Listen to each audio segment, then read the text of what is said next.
everybody. My guest today is Madison Wickham. Madison is the founder of THC Provisions, Texas Hill Country Provisions, based here just outside of Austin. I've known Madison for longer than THC Provisions has been around, and in this conversation we talked about his professional life leading up to founding that company. We talk about his personal life. We talk about drug use, both illicit and non-illicit drugs. We talked about just the media landscape of today and why things feel so crazy.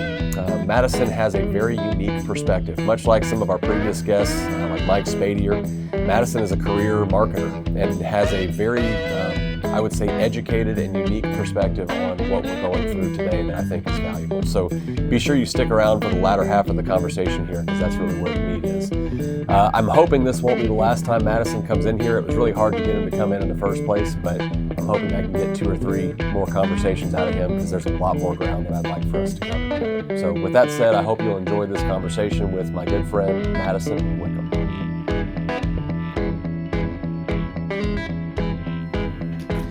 Do you know what the yips are? Are you familiar with that concept? Mm-hmm. So when we were talking earlier about having a theme, and trying to build an audience, this was the thing I wanted to come back to, because this is like the association I have in my own life. I pitched in college. I played baseball all my entire life through high school, through college. And I get to college and I was only a pitcher. I didn't play any other position, which I think, as an aside, actually made me worse as a pitcher. My sophomore year of college, I got to where I really wanted to be a good player. And I wanted to throw strikes. And I wanted to be able to put the ball exactly where I had it. I wanted to be mechanically sound in everything I was doing. I cared a lot more about it at that point than I did as a freshman. As a freshman, I was too dumb to know any better, and I just went and played.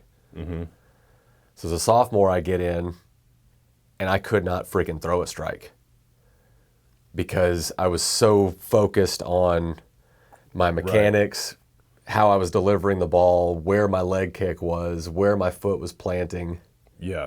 That it completely took me out of just playing the game.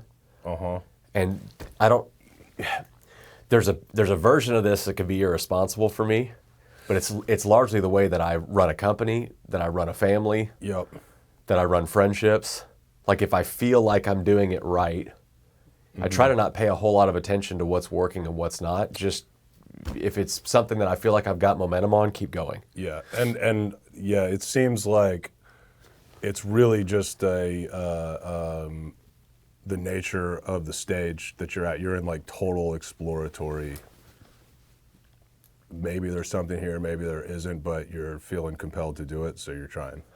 And whatever it evolves into, like, it totally could.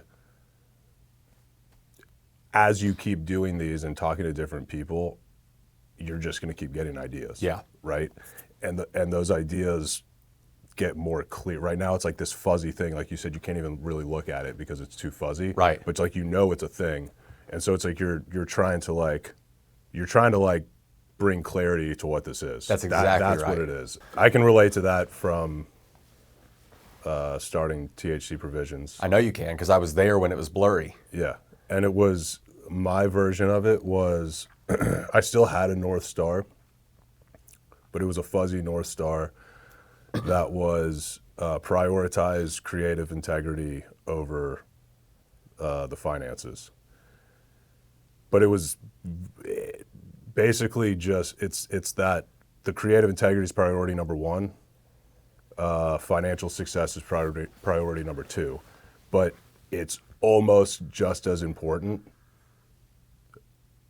The one difference is you can't prioritize financial gain over the creative integrity. So that was basically the North Star, but I was still left with a lot of existential angst about, like, okay, but why? Like, to what end? Just so I can do creative stuff with people I like, right, and sell more tees and hats. It's like, it's like, what are we doing here? And then the Chill Country Sessions thing emerged earlier this year, and that was like this total clarity of the North Star, which is, it's now I see it as my goal is to nurture creative people and creative work, including myself. And everything we're doing with this company is essentially amassing resources that allows me to scratch my creative itches. Everybody on the team is essentially working their dream jobs, scratching their own creative itches.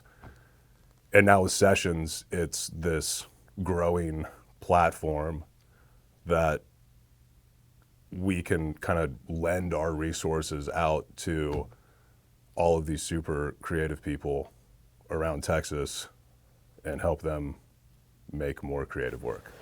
There's a million different directions we could go from that, several of which I wrote down as like topics we could talk about. But going back to the original point here of the sort of blurry vision and you prioritizing the creative process over the financial gain, what you did really well, I think, on this version of your professional life, maybe compared to previous versions of your professional life, is you recognize that you're always going to have a deficiency. You personally are always going to have a deficiency as it relates to the business because that is your wiring and your priority. And so you went and bolstered the business with a co-founder. Yep. Who is the exact opposite, right? Yeah, definitely the most significant early decision. And really just, it was like, it started as like, how fucking awesome would it be to have Chris as my co-founder based on what I knew about his skill set. And, you know, it was just kind of like perfect complementary to mine, sales and finance. Yeah. So it was a long drip campaign on him to convince him to, well, it was easy to convince him to partner with me in like a small capacity where he was like helping with the books. But it took a while to convince him that it could be a really big business, is what he needed to see before he was willing to. I mean, to be fair, yeah, it's like he doesn't have a specific background in e-commerce or apparel, so you know he doesn't really have a whole lot of frame of reference. Whereas that's what my entire career has been. Yeah, but you knew about Chris Sika prior to him joining the business, that whatever you put him in, he's gonna whatever skill set he has is gonna apply to anything he's applying to. And I mean, I've also, you know, having the luxury of 10 years of learning about myself and, like you're saying, learning about my like strengths and weaknesses, and sales and finance are the two that like I do not want to do. Right. So finance being the number one thing that I do not want to do. Yeah. And the number one thing that I could not ever figure out how to get that financial equation right with my first company. Yeah, because you're constantly torn between, okay, I know I can learn this. Like, I'm not a dummy. I can learn all the finance stuff, but boy, it's a slog. And I know I'm not going to be as good at it as somebody else who really likes it. It's like if you have, like, yeah, there's the raw processing power. Like, sure, I could learn finance but could I? It's like I can only learn things if I really care about them. And I don't care enough about finance to get really good at it. Yeah. This is probably one of the main reasons our friendship worked early on, is I think we both have that wiring. Yeah. And there's power in numbers. Like okay, so let's back up. So what I know about you, we met when you were still at Grand X Media, which was your first company, right? Yep. Talk about what started that. So me and one of my best friends, Ryan Young, had the idea for a website that we called totalfratmove.com. And it was back in early internet days when kind of content was just entertainment content was just kind of like emerging as a more mainstream thing, with like Twitter becoming a more mainstream platform, and Facebook kind of starting to be things beyond just friends and family sharing photos. You were in college at the time, right? No, I was 3 years out of school. 3 years out. Yeah, I'd kind of bounced around in different, worked for a startup home builder, did like various entrepreneurial things that didn't work out. And then immediately prior to starting Total Frat Move, I was working as a front-end web designer, developer at just a tech company in Austin. Interesting. I didn't know that. Sitting in a cubicle, and we launched Total Frat Move, and it was like, it's interesting to think back because the internet wasn't crowded back then. There's wasn't much going on the internet. When was this year-wise? 2010. 2010. 2010. Okay. Yeah, so it's there just wasn't a lot of noise. So we had this idea for this, one-liner comedy site where it was, this happened, TFM, Total Frat Move, and kind of inspired by things like Text from Last Night or FML. It was this one-liner comedy thing, and it worked well with Twitter. So we really we used it to bottle up the very particular sense of humor that exists on college campuses across the country. And because we kind of hit the nail on the head with this niche, kind of inside joke comedy, but it's inside jokes that all of these frat guys on campuses across the country share, right? Yeah. And just guys, it was it's locker room talk. Right. Right? Yeah. And so that built an audience, a big audience quickly. And with that audience, we did all sorts of things. And it was kind of this it was this double-edged sword where we had a super powerful, large audience to launch things through. So we launched e-commerce brands, we launched podcasts, we launched additional media brands. And every time we launched things through this audience, we would have this commercial success. Because you had already built the audience. Because we'd already built the audience. But what I didn't understand was I didn't have a strong enough understanding of operational complexities that we were creating, particularly with inventory-based businesses. So there's just a lot of things. I did the classic chasing shiny objects, and unfortunately, we were able to get a whole lot of traction with every shiny object that we chased and launched. Right? It would have been. And I think that that's actually a common situation that entrepreneurs will find themselves in when they're having success. It's you spend so much time worrying about making something successful, and then you have success, and it's the challenge then becomes okay, well, what do you do with this? Because you can't do everything, and you're now you're getting inbound opportunities. You can do this, and you can do that, and you can do all these things, and it's very easy, especially when you're young and probably haven't had your ego properly smashed into the ground, to be I'm a fucking business god. I'll keep creating businesses, but it's without an understanding of finance. Yeah, you were the dog that caught the car. Yeah. And I just never, Ryan and I were amazing creative collaborators, but we're both on the often creative land in terms of how we think about things, No Chris Sika present there. No, and so that, to circle back to that, partnering with Chris was absolutely essential and has proven to be probably the best early decision made for the whole company. He's a stud, man. I got to know him pretty well. I think I may have introduced you to Chris initially. Yeah, you did. I got to know him pretty well through Live Oak work, and the firepower that guy has intellectually is not paralleled. Yeah, he's an extreme empath. Yeah, I want to pressure him in any way possible to come in here and sit with me and talk. So yeah, he'll do it. Be sure you do it. Be sure you pressure him.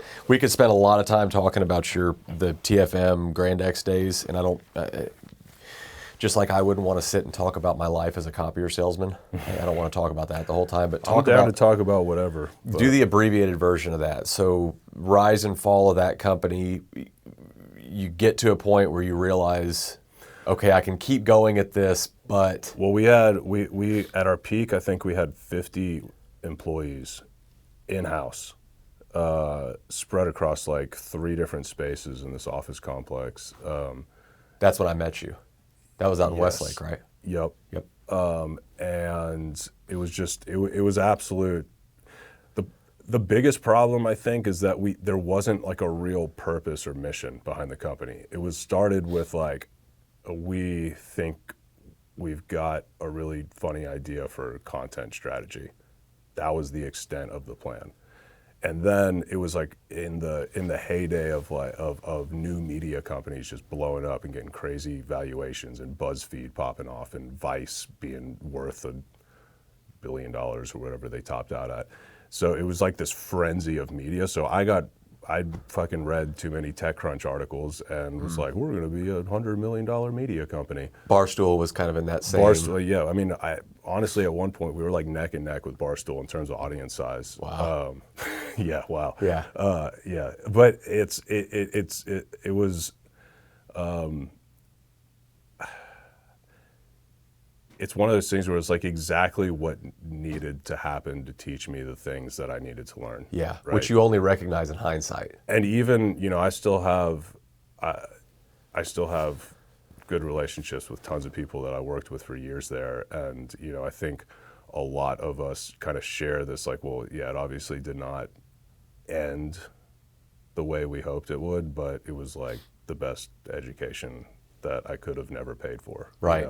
Yeah. So now I get to pack a decade of learnings, doing stuff right, doing a lot of stuff wrong, into this new venture, but starting from the very beginning with kind of a clear set of values and even a fuzzy North Star that fundamentally changes everything. Yeah. Because just that simple prioritization of creative integrity over financial gain, we have turned down so many opportunities that I swear are shiny objects. And I think it's like, as soon as you like catch a stride on something, there's more temptations just fucking dangling out here. Oh, you could do this and you can do that and you can do this. And it's like, it's almost like a universal test of like, are you gonna get, it's like get more shit getting thrown at you to knock you off the path is what it feels like. Yeah. When you talked earlier about, I think it may have been before we started recording, I think Paul was still in here, but you were talking about being able to tell you're on that right path because you feel the momentum behind it. Mm-hmm. What is the defining feature to you between, oh, I've got momentum on this thing, so I need to keep going? This is where God or the universe wants me to be going, versus this is a shiny object, because they feel very similar. Mm-hmm. The shiny object feels good. So I've been thinking, I've got this analogy in my head that I just keep thinking about, and it's as if there are all these whispers in your head, and there's the high spirit, God, whatever you want to call it, whispering directions about what you should do. And then there's a bunch of low-level fucking demon spirits that are whispering too. There's the greed demon, there's the fear demon. And if you don't cultivate a relationship with the high spirit, it's really hard to differentiate the voices. So what you think might be a directive from the high spirit is actually like the fear demon whispering in your ear. Yeah, and so it's like I think I think about this all the time. It's easier said than done, but just trying to cultivate a strong enough relationship with the right voice to where you can differentiate it from all the other voices. I think that people that are locked in kind of sort of an agnostic place in their life, which I have been too. I think you know this about me. I was raised in church. I was raised in private schools, never went to a public school, always went to chapel, went to church on Wednesdays, went to church on Sundays. Yeah, just classic Texas family of Southern faith. Baptist, baby. Yeah. Mm-hmm. I wouldn't say that this really became a thing for me, like where it actually is something I took ownership and interest in a pursuit of, we'll call it God in this context, until I was in my mid-30s, really fairly recently. And where it started for me, ironically, this would be an unpopular opinion in Southern Baptist culture. It started with some drug use. And not narcotic use or like heavy alcohol use. It started with marijuana use, and specifically, not like taking massive bong rips and listening to Bob Marley music, but like, which is fun sometimes. There's a place for it. But praying while partaking was something to me that changed my prayer life, because praying to me was always this thing that felt like, oh, you're supposed to do this. Like the meal is starting, let's say a prayer. It's like obligatory versus something that you're really feeling the connection. It was ritual. It was like, we're going to stop and we're going to be thankful to the high spirit for this food on our table. Like it was just something you do. Yep. But then something about specifically cannabis use turned off the noise. It turned off the thing in my brain that prayed out of ritual and made it more of just a direct, like whispering to this thing that's whispering to me. And it was quieting enough that I was able to hear that whisper, because there was so much noise otherwise. I think what it is that cannabis is legitimately medicinal in the sense of like reducing anxiety. It's like I think it puts your brain in a state where like your antenna is tuned properly to connect with whatever that higher energy is. That's what it feels like to me, and I feel like cannabis is among this family of with the risk of sounding like a douche, sacred plants that I think should be revered as such, and that, when done in the right context, can legitimately connect you with something greater than yourself. Here's the argument I would make to a staunch Southern Baptist, hardcore conservative Christian person, of which I have a lot of them in my life. If you believe that supreme being, that God created the earth and all the things in it, well, then you're making an argument against a plant that he created. Let's expand it to include mushrooms. A thing that he created and put here that for whatever reason, when you consume it, seems to put you in a posture where you can hear from him more. And yet that's a bad thing somehow. I've read the Bible cover to cover multiple times. I don't see anything in there that tells me I think it's that's not true. Yeah, I think that it is just a control thing. It's anytime you have something like that can give someone a lot of power, like being an important figure in religion. It's like you're just going to get people that then manipulate their power. It's the fall of man. That's human nature. Religion, it's like if you strip away all the bullshit, it's like what do you need? You need like the 10 Commandments and the deadly sins. It's like you could literally like live your life just based on like the principles within those pieces, and you can connect directly to God. Like there's no middleman needed, right? And you can connect to God however in so many different ways. There's so many different frameworks that can legitimately, if followed like in earnest, can allow you to develop a relationship with. There's only one God, and all these religions, I think, are just helping you connect with the same thing in different ways, with different words and different stories and all of that, right? And so the real truth is you don't need any of it.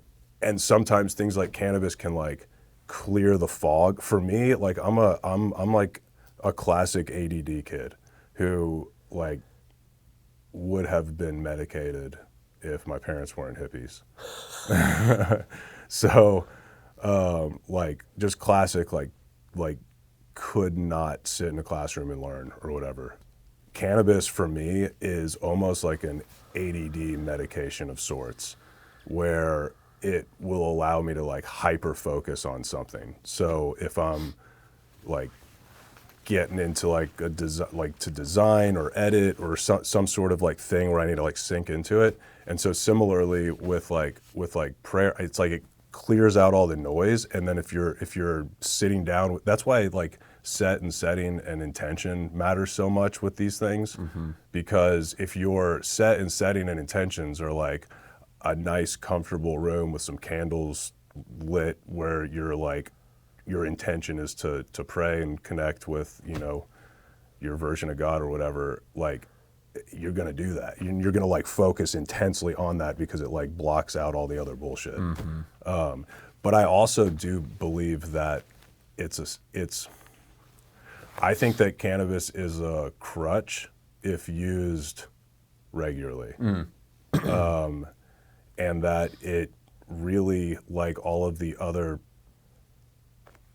plants and funguses within this genre, should be used infrequently and with like extreme intention in order to get the most effect out of it.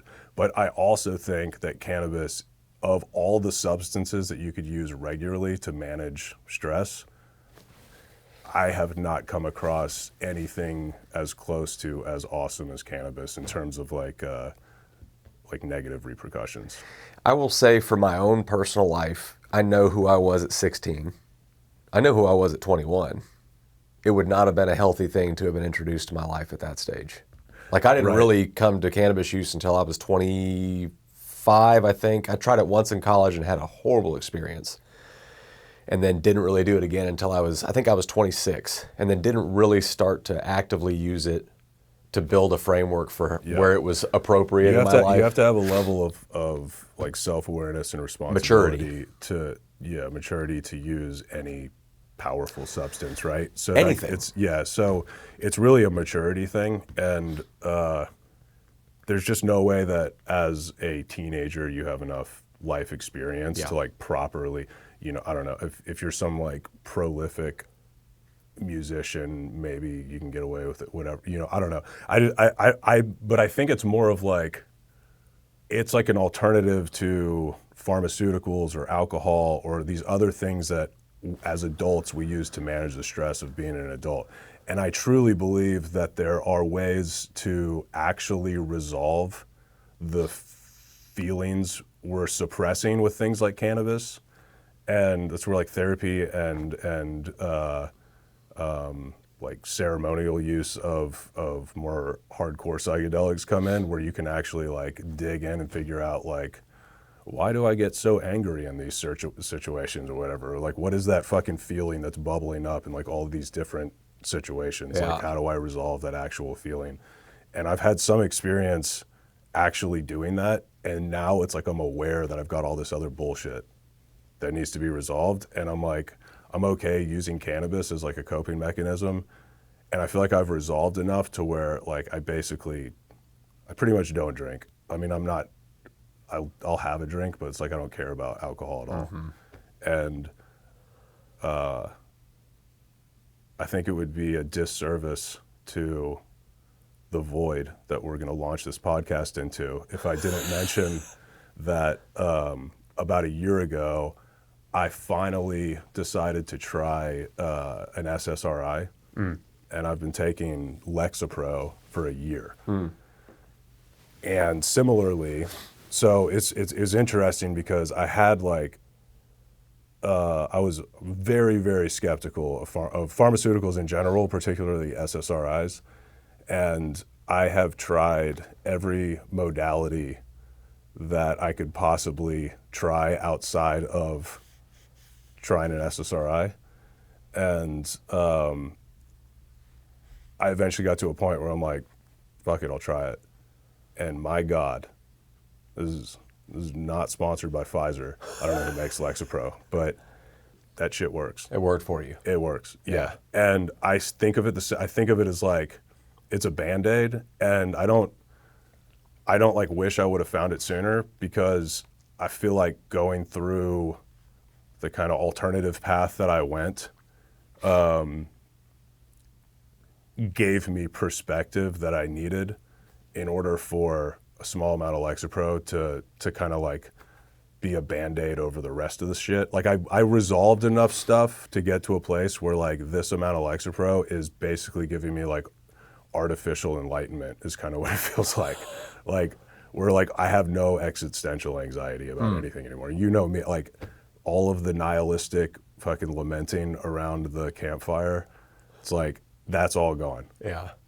Well, so you talked about these things applied to an adult's life. Any adult, like a pillar of adulthood would be self-discipline and monitoring when you've gone too far in any one direction. Yeah. And being willing to course correct when you've reconciled, or when you've realized, okay, I've gone too far this direction, you've reconciled it in your brain, and then you force yourself to course correct. Yeah. That whole like pushing something too far can be applied to anything. Like obviously it could be applied to cannabis, could be applied to SSRI use, could be applied to working out, working. It could be applied to anything if used as a coping mechanism and not kept in check. Right. And but also we need coping mechanisms. Life's too fucking crazy. We're born into this like capitalistic prison, and the only escape is to make enough money, to figure out how to make it, like score enough fucking money points to not be owned by this. Here comes the crazy nihilist. system.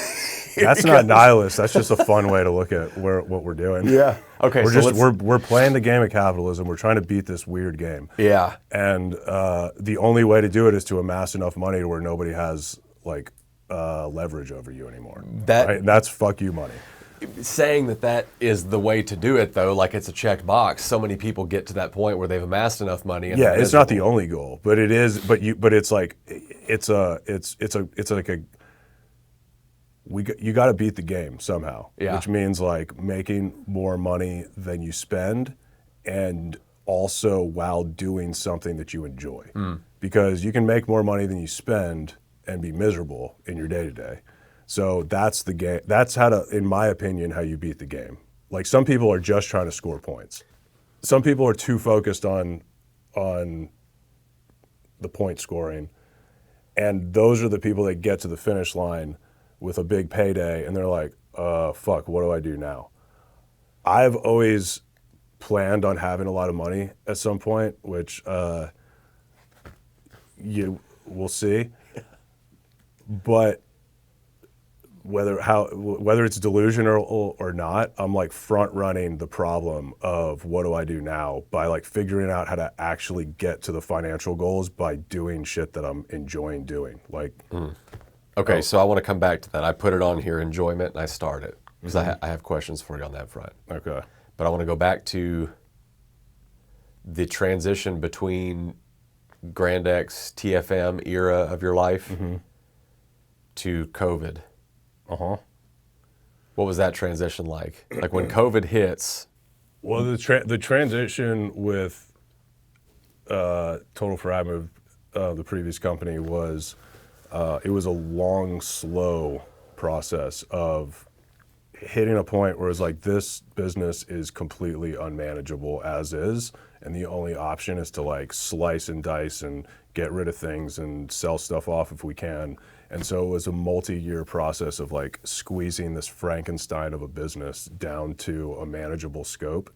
And by the time we got it there, it's just like the brands were such a shell of what they once were, and like it was painful to work on. I mean, I did it out of obligation. Like if I wasn't in the position that I was in, I would have quit. But like, you know, I had obligations to fulfill, so I couldn't just quit. But what I did as like a creative reprieve was started designing Texas inspired stuff around the THC provisions brand concept. Do you feel like COVID and lockdowns specifically gave you the space where that could even happen in the first place? Because I knew you prior to then. For sure, yeah. It was kind of this like slow. I have like a vivid memory of walking from my house to my little shed office in my backyard, which is like that far apart, where I was just like looking up and I was like, man, if I never made a dime above what I need to just like maintain my modest life in Lakeway, in this neighborhood that we snuck into because we bought like 11 years ago, I'd be fine. Like driving older cars, like my family's awesome. this was like right when I began working on the THC provisions deal. So I was like getting this like connection to that creative flow space, whatever you want to call it. And I was doing it every day. So it was like that, getting that connection, I think inspired this, like that's the voice of like, it was basically like where does that thought come from? But the thought is, you don't need anything more than this. So, but getting in that creative flow space, I think then started opening up, allowing me to decipher those messages, right? Mm-hmm. And so it was definitely amazing for like not having to go like every day was the same. So every day I got to like wake up, and I mean I still had a lot of work to do for the old company, but any spare second I was like designing shit, you know? And so I like finally had this thing that was like scratching the creative itch again, because it went from like the very beginning of Total Frat Move was this like super creative thing where it was just me and my buddy, we designed the website, launched it, fucking getting it to all work properly. It was like so, and like we had this very clear idea of what the TFM brand was, and then ended up killing that after getting to a point where we like raised too much money and we didn't fucking quite have like forecasting. We didn't have a scalable business, and we were trying to scale. We didn't have a scalable revenue model, and we were trying to scale too early. We were talking about COVID giving the space for THC to kind of emerge, and I want to thread that in with the sort of time in our lives where we got to spend the most time together around a campfire, because that's been, you know, I've had Mike in here and we've talked, I've had Josh in here and we've talked about it. It's been kind of a recurring theme of my life really since the COVID era. Yep. Can you talk about that a little bit, what that was like for you? Yeah, definitely. I refer to it as an emergent phenomenon. That was COVID or the campfire? Campfire was an emergent phenomenon, only possible due to the exact conditions that COVID created. Say more about that. It was the only circumstances where 5 grown men with families could commit to meeting up regularly for like 6 to 8 hours a week. Otherwise, there's just too much going out of town, and you know, it's just there's too much stuff where like it's impossible to coordinate schedules on a regular basis now. Yep. It's even hard to coordinate schedules for like a once-off occurrence, you know, months in advance. Because everyone's got. It's like with COVID, it's like all the bullshit went away. Yeah, and it was just like hanging out with your family. Are there lessons to be learned from that can still apply? Or is it just we're in this capitalist machine monster thing that creates the busyness that we just can't avoid? I am attempting to create THC provisions as an environment that embodies a lot of the things that I got out of Campfire, including like candor and like honest feedback. And I mean, Seek and I basically have campfire conversations all day, every day, is essentially what our working situation has become. Mm-hmm. And we also get to have similar conversations with the other people on our team.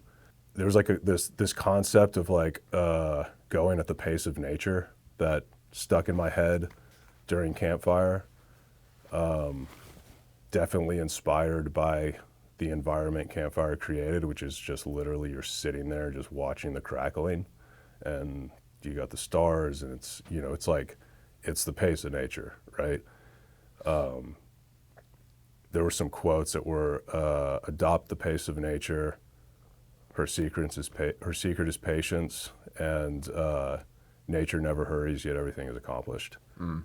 And as an entrepreneur, especially like, you know, with a vision that you're excited about, it's like running in sand, right? It's like, you know what you want this thing to be, you know where you want it to be, but like you can only move so fast. And I've kind of developed this radar or this sense that anytime I feel like, oh, I've got to do this like by this time, it's like that's like a red flag of like to where I'll just be like, I don't have to do shit. It's one of those demon voices. Yeah, it's like the fear. That's the fear demon. Hurry, Yeah, you're get not it going done. fast. Someone else is gonna. You're falling it's, behind. Yeah, it's like Yeah. that's the wrong voice to listen to. You can't hear the right voice if you're frantic. I also don't think you can create something that lasts, that withstands the natural peaks and valleys of an economy cycle or a political cycle. You just can't make something real. It's like you can. It's like. There are plenty of ways to like make something totally manufactured and void of soul and make money off of it. Mm-hmm. If your goal is money, there are easier ways to make money than trying to do something like super pure and authentic.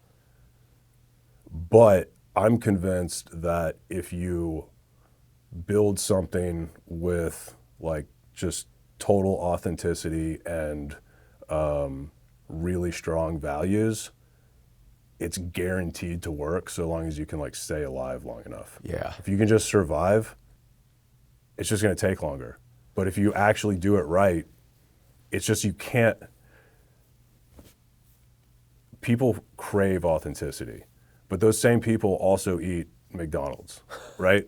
And I'm one of them, right? Like I crave authenticity. When I come across a musician that sounds different and sounds like themselves, it's like, I'm like, fuck yes, right?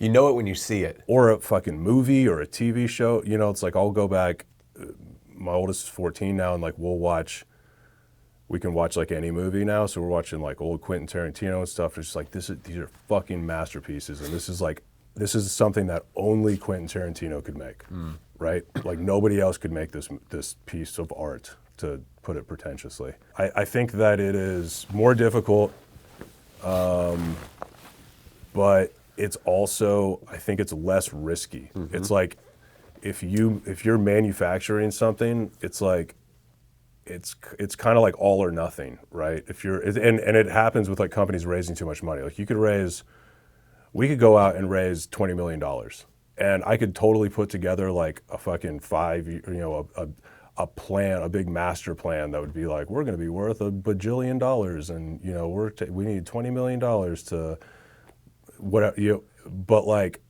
then your only option is to be worth $100 million or more, right? Mm-hmm. Otherwise, everyone's pissed. But if you bootstrap and just fucking are super disciplined, and I also just think that like we're all here to do things that are essentially, all the religions have different ways of putting it, but it's like we're here to execute God's will, not our own will, right? Mm-hmm. And God has a will for us, and that means that there's like lots of things that God would like us to accomplish while we're here. And it's up to us to figure out what those directives are and to execute them in accordance with God's will. And the thing that's given me like this deep sense of faith, other than Lexapro, over the last year. Nice plug again. is this I'm fully embodying this belief that things are unfolding the way they're supposed to, and if it's not the way that I have it in my head, it's like, oh well, that wasn't. I was wrong. It wasn't supposed to happen that way. Mm-hmm. Is that adulthood? I think it's wrestling with the concept of faith for years, which started at like, I would do nothing, like just have faith that God's going to take care of me. I just don't do anything. When you're a driven person, that's a real hard concept. Also, like, do I believe in God? Like, so yeah, like I feel like I've spent most of my life with like extreme existential angst. But also it's like the most fascinating and interesting topic, and like my favorite thing to talk about is like, what the fuck is all this and what's going on? Yeah. And why? I've known you for a good chunk of that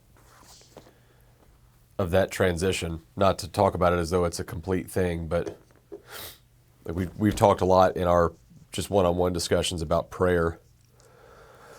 And you taught me how to pray at gyms in Oak Hill. over breakfast. Yeah.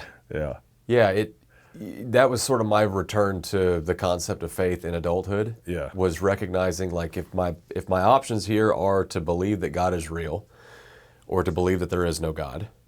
And the reality is that of the billions of people that have ever lived, not one of them has known for sure during their time on earth. Well, then it's kind of up to me to choose which I'm pursuing. Right. And I spent a lot of time, particularly in my 20s, thinking through, like we talked about earlier, okay, so I'm just supposed to believe in this thing that I'm never going to know is real. And where I always ended up when I went down that path was this nihilistic black hole of like, well, then fuck it. Why do anything good? Yep. When I started talking to a God as though he was real and talking to him regularly and checking in regularly, this is something I think people in AA do really well. Mm-hmm. They acknowledge that they're not the most powerful thing on the earth and that they should probably check in with whatever that more powerful thing is than them. Yeah. And when you do that enough and you cultivate some stillness in your life where you can hear a whisper, I've never been in a position where I've prayed about something and heard this audible, like, voice from above booming thing that says go that way. It's only whispers for me. The problem is that all the religion stuff has been so bastardized, and even the organized religions do like terrible justice to the concepts. And there's just so many people that have had horrible experiences with organized religions that they just detest it, and it like closes them off to this idea because it's associated with, like, you know, bad stuff. I mean, my parents grew up going to like private Catholic school, right? So like they're definitely anti-organized religion. What percentage of atheists grew up organized Catholic? Though they are not, they're not atheists. They're I'm not saying they're spiritual. atheists. Yeah, but yeah, for sure. And it's like, I mean, I don't know. It's like whatever works for you. If you can believe that it's all just fucking rocks and dirt and a cold, dead universe, and that works for you, then more power to you. But I go back to this idea that the only thing I can absolutely confirm to be true is things I've experienced personally, and I have had enough wild spiritual experiences in like ceremonial psychedelic situations that it's enough to give me like a deep faith that like there's something else going on. There's something that feels like it's conspiring in my favor if I'm like willing to be honest with myself about where my intentions lie, where my motivations lie. I'm just like on this like, it's like a quest for like absolute truth and authenticity in myself and in like, it's, I guess in myself, and then hopefully in like, you know, others that are around me and whatnot. But but I guess true. Yeah. It's like, I like even the people that I maintain friendships with, relationships with, it's like, it's people that I feel like are also kind of in pursuit of truth. In pursuit of truth. Yeah. Yeah.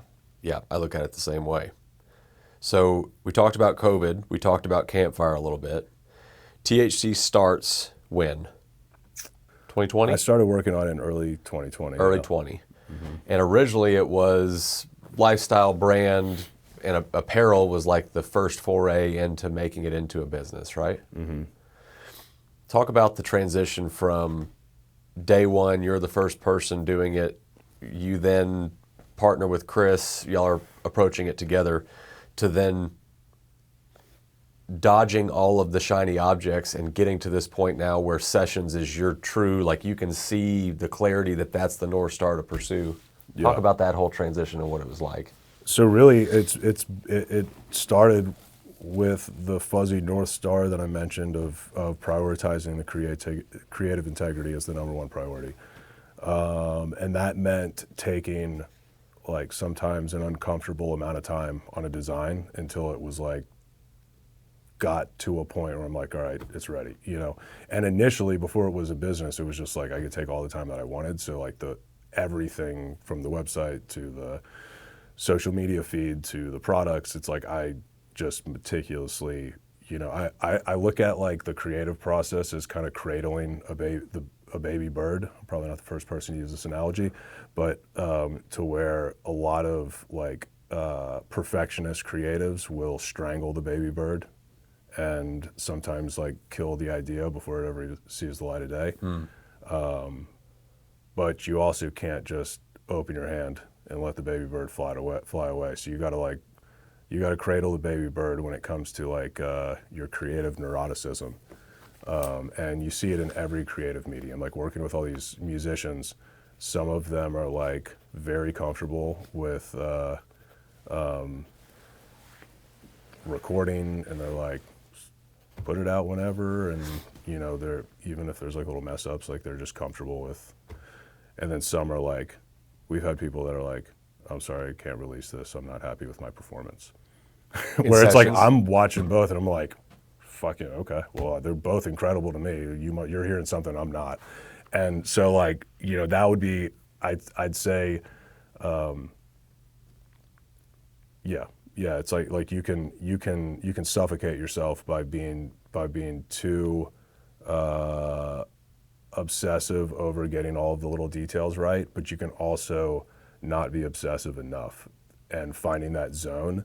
And my belief on it is most people aren't doing enough drafts over their ideas, and that like this, what you're doing, you're just in draft mode. This is all shitty You're first not draft. even, yeah, you're just fucking, this is your sketch pad. Yeah. So we talk about that a lot in Live Oak parlance, the SFD, the shitty first draft. Yeah. We're constantly putting shitty first drafts out because you can iterate off it once it lives. Yeah, and so it's like I think back to when I first started working on it, and I had a very tight grip on the creative, probably too tight, but I'd say it was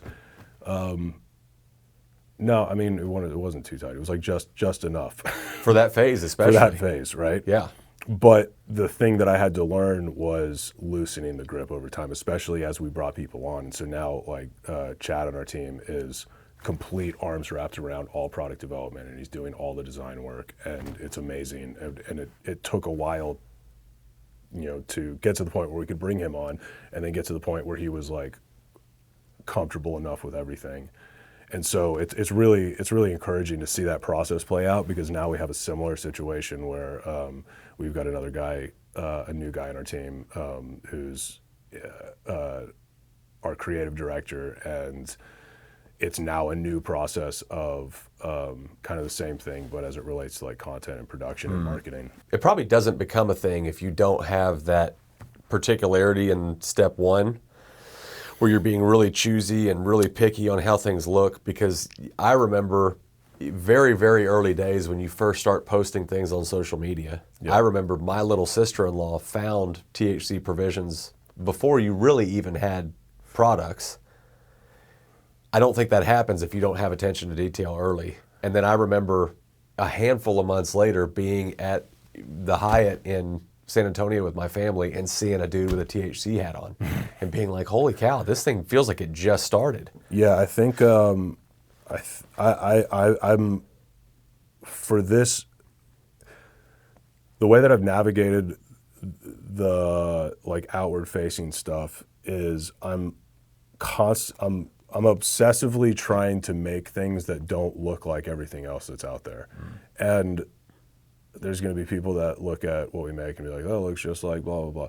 But there's a difference between like inspired by and like shit that just looks like it was copy paste, right? And the only way to make it not a copy paste is to spend a whole lot of time on all the little details. And that is what I consider like the drafting process. So it's like, I'll have an idea that's like a cowboy riding a unicorn. There's a million different ways infinite ways you could go with that design concept. And I'll have like a fuzzy idea of kind of like aesthetically what I'm going for. And then it's like through the process of 100 drafts, eventually it gets to a point where I was like, all right, that's it, Yeah. And that's a microcosm for everything. For like a company is a big art project where it's like, eventually I'm imagining you can stand back and be like, all right, we fucking did it. Yeah. That's it. That's the complete thing. It was really fun to see one of your early designs being the cowboy in the hammock hanging between the gate posts, and then to see it on product packaging and to know where it started and where he kind of evolved and then became this real life thing that people comment on. When I see your products in a store and people talk about like, oh, that's a cool design.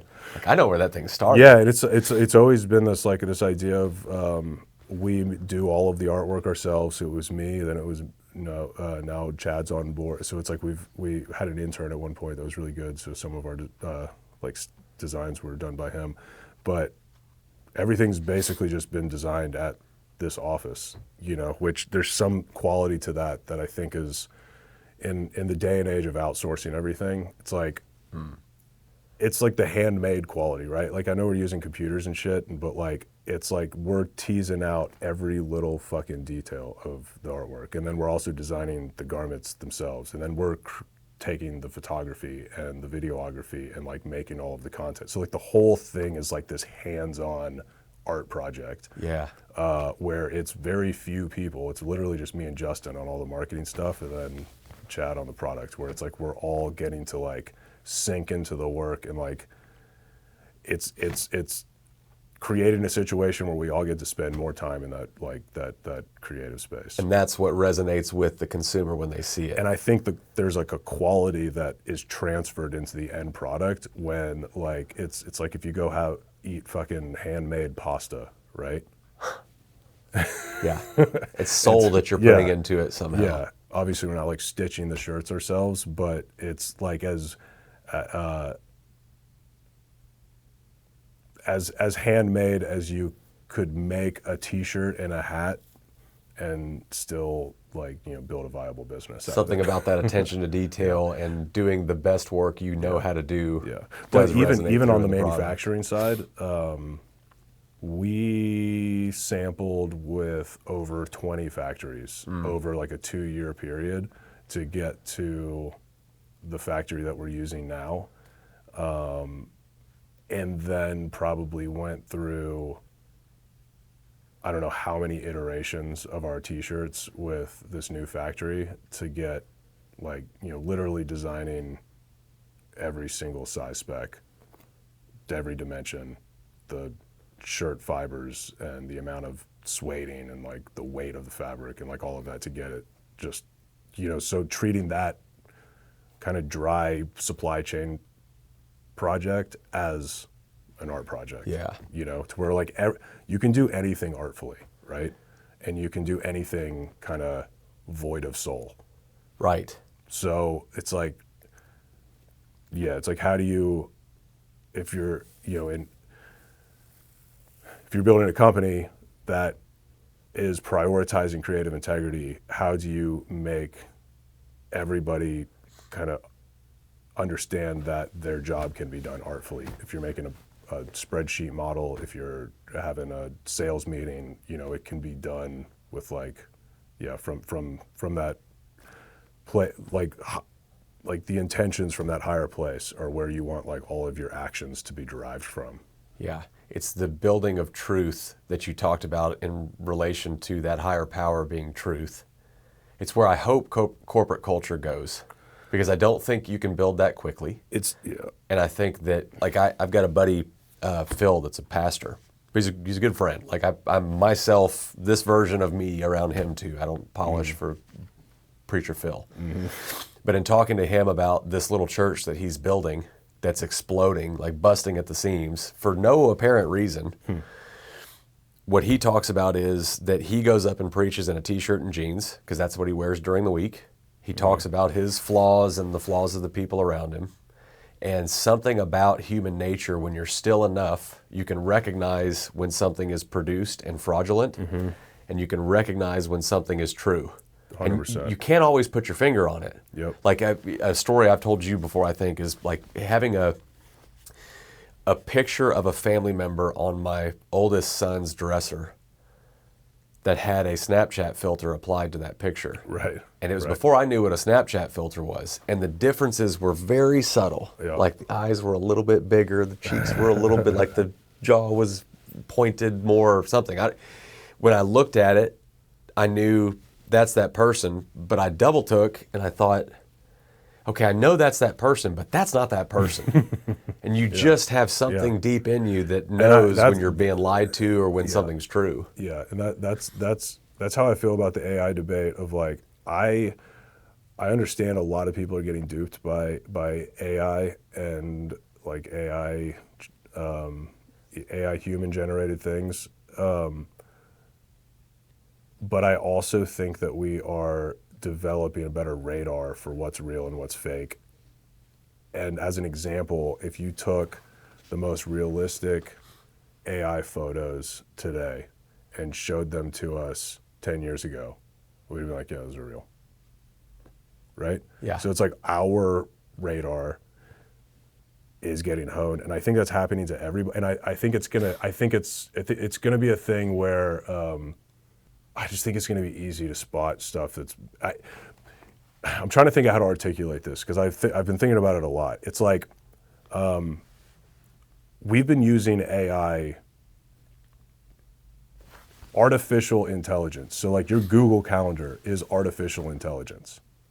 It's an artificial memory, right? You remember things with the assistance of this artificial intelligence.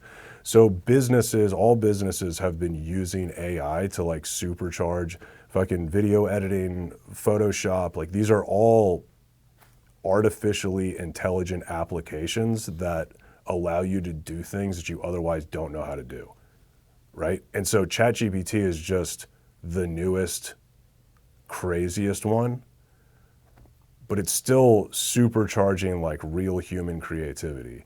And any creativity is like a composite of a bunch of other shit. There's nothing new that's going to emerge out of ChatGPT. And even if we get to a point where these things pop over into some realm where they're actually thinking for themselves, I still, who knows? At that point, the conversation, the logic is breaking down here. Because if that happens, like all bets are off, right? Yeah. If it's truly the exponential, but I think it's going to be. I think there is a quality to consciousness that the hardline science community just dismisses, right? That because they can't measure it.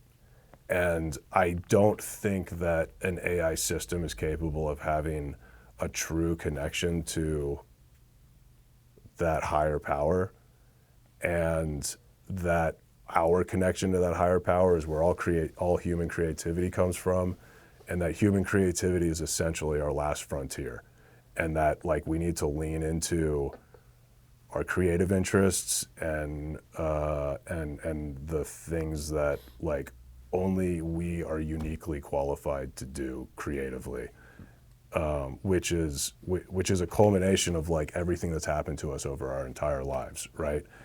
Are going to lead us to making all the little tiny decisions and big decisions in a way that only we would, where like the end result is this thing that only we could make if we're making the right decisions. And so I think it's going to be clear when you're looking at something created by a robot or created with like true, genuine creativity. Yeah. You talked earlier about the enjoyment being an element of knowing you're on the right path, like doing something that you're actually enjoying. Mm-hmm. Can you enjoy that work as much as you did in early days of THC provisions, getting it off the ground? If you have a robot doing the work for you, is it still enjoyable? That's the first question. Then I have a follow-up question. Well, for me, no. However, if you're building let's say you're building a clothing brand using the like Silicon Valley startup methodology of raise massive amounts of venture capital, do every trick in the book to build your mailing list, go hire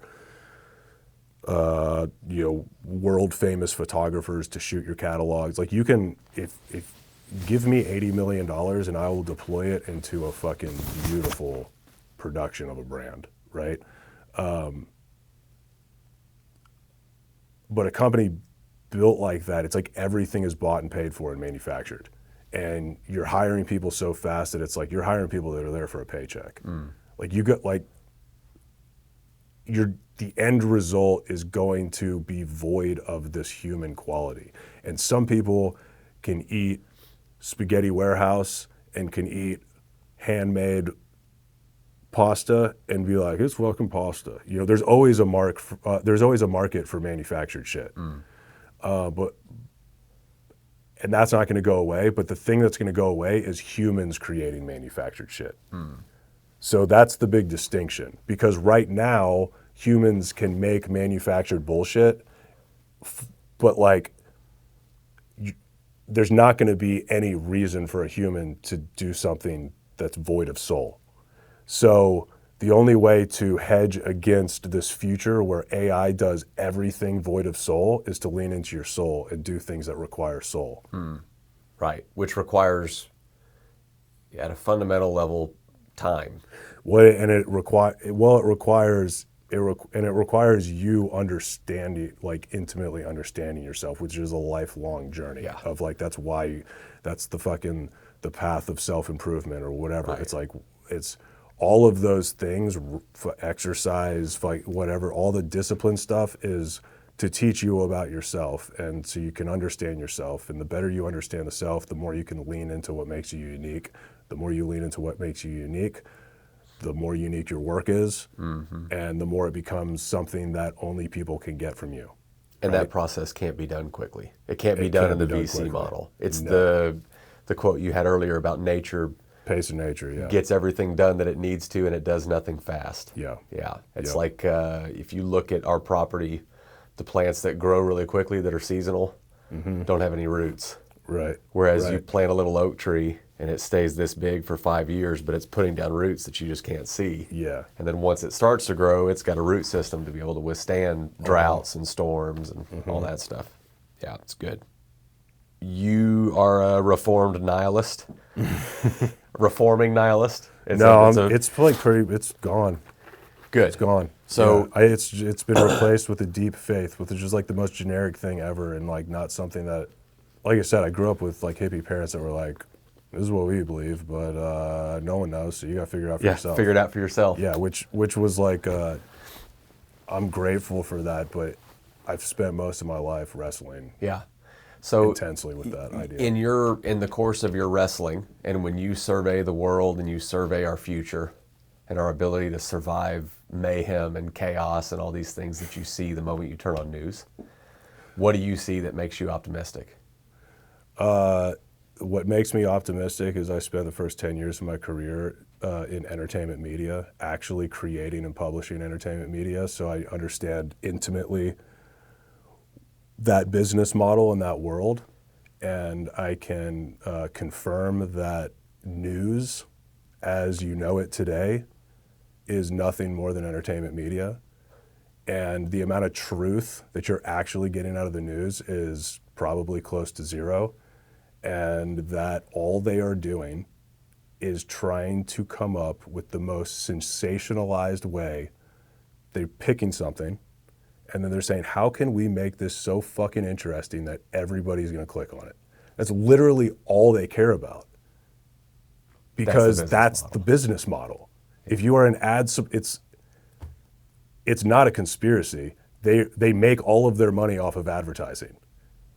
The more viewers they have, the more money they make off advertising.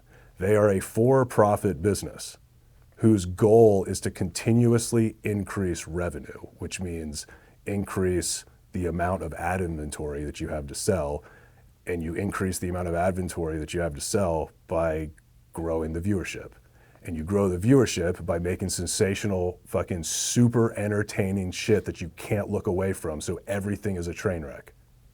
That's all. That's why I don't watch the news, because I know what it is, and it's not news. So thread it into optimism. You're optimistic because I don't even think there's mayhem. Everything's fine. Yeah. Everything is fucking fine, dude. One of my best friends, the guy I started Total Frat Move with, Ryan Young. I was talking to him, and I was like, dude, like, what am I supposed to think about this political situation? Am I supposed to vote? Am I like a bad American for not voting? If I have to vote, it's like absurd because like the choices are absurd. He was like the right perspective is the perspective that nobody has. And he said, I think both candidates will do a great job. That's unpopular. And I was like, dude, that's fucking awesome. Yeah. And so I've been using that. I think they'll both do a great job. I like it.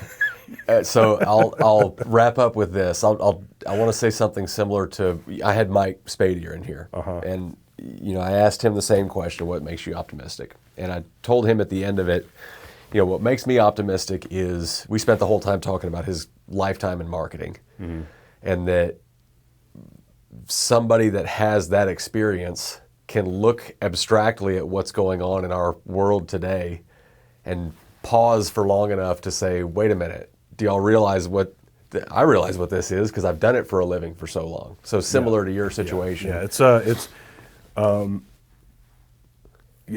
saying that, it's for-profit companies driving revenue. That's what it is. So that, to me, the thing that makes me optimistic, we talked about adults in the room. I think we're in this period of our history, we'll just say as a country. I think we're in a period right now where it will take adults in the room who are willing to pause long enough and not get caught in the heated momentum of where the culture is going, the flock of birds that flies together in one way or the other. It requires an adult to stand up and say, stop for a second, put your guns away, and to be patient in explaining what's happening to people that don't always understand it because they didn't live it for a living. Right. This is my own story, right? Right. If I don't have hundreds and hundreds of hours with brilliant marketing people around a campfire talking about what was a more chaotic time during COVID when we were locked in our friggin' houses for, a year. If I don't have people like that in my life to just be unemotional about it and talk about the marketing angle and what was going on and what the business model is, I'm probably in a very different place today. So thank you for that, for being a part of that in my life. You've been we're buddies, but you've filled a mentor role for me that you probably didn't even understand you were filling. Because I don't think I would have come to that on my own. The Mexican medicine women that I've done ayahuasca with, they say that I'm medicine for you and you're medicine for me, and we're all medicine for each other. That's good. That's a good place to stop. Thanks for doing this, man. Yeah, dude. I do appreciate it. We'll do it again if you're open to it. Yeah. For sure.